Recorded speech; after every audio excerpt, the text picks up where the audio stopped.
Hi, my name is Dave Mastin, Executive Director of Government Relations at OSPI. This is our legislative weekly update for the 2020 legislative session. The period of time we're at right now is we're just at the end of the policy cutoff. So bills are in policy committees right now, and this is about the end where they need to get, they're going to stay alive, they need to get out of committee today. And from there they go to fiscal committee for about 3 or 4 days, and the bills that get out of there will typically get to the floor, and the House will be voting bills out, the Senate will be voting their bills out. This will be done in about a week, and at that point we'll start over. Senate will be with House bills, House will be with Senate bills.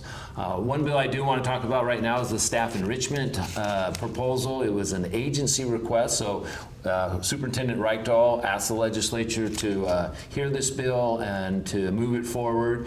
It is an agency request that focuses on increasing the number of staff, the number of people, adults that we have in the school buildings, as well as increasing the amount of professional development that are provided to our school employees. So it was a big ask, and it was phased in over several years, but it's a big ask to really get the legislature thinking about what we need in staffing levels to be successful, for our students to be successful. So those were the two big areas. We're really focusing on professional development and staff enhancement. That bill did get a hearing. Superintendent Reykdal testified in support of the bill. We had a long list of folks supporting that proposal, and we'll be seeing if that moves this year. If it doesn't make it this year, we'll keep pushing for it next year. And in the meantime, we also have a lot of legislators that are introducing smaller bills focusing on certain areas, like increasing librarians, increasing the number of nurses, and also increasing counselors. In fact, there was a bill just this week that we heard about increasing counselors' support, and I have Megan LaPalme here with me, and she's going to talk a little bit more about that bill. Senate Bill 6480 sets the stage for counselors to work at the top of their scope in creating a system for districts to make a policy for school counseling in their districts that would support counselors and really adhering to the national model for school counseling. You mentioned working at the top of their scope, and so maybe you could give a little bit more about what that means. Yeah, a lot of school counselors do a lot of work to support the school, but they are not necessarily duties that require a master's degree. Okay. So this bill would ask for that to align to the national counseling model, which requires that 80% of the school counselor's time is spent on indirect and direct support for students. So that's really the things that directly impact student success.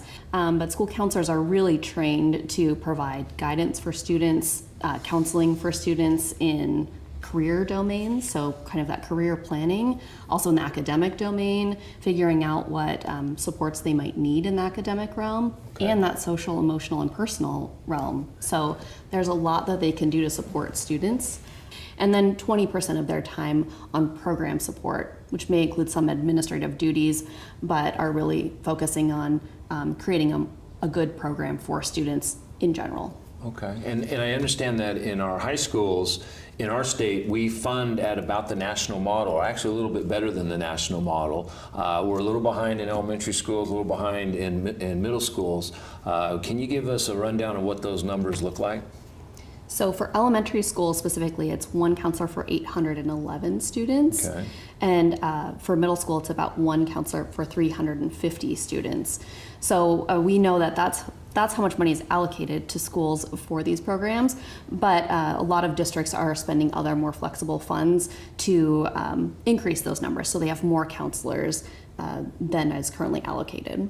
And that's not uncommon, of course, because the legislature funds part of the cost of schools, and the rest comes mostly from local levies. There are some federal dollars, but local levies that local voters have passed actually provide quite a bit of support and enhance what we see coming from the state. And then this is an area where the school districts get to decide. And my sense is they probably put a little bit more into counseling than what the state funds on a statewide level. Would that be what you've kind of noticed in your position?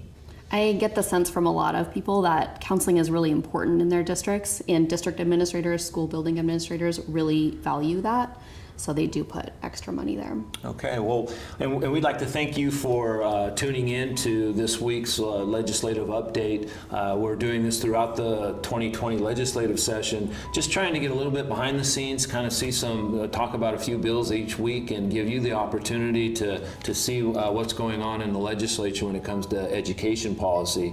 I also want to ask you if you have any comments or questions, or if there's an area that you'd like for us to talk about. I'd really like for you to reach out to us and give us that information. We'll certainly take a look at that and see what we can do in future updates. With that, I'd like to just thank you again for watching, and we'll talk to you again next week.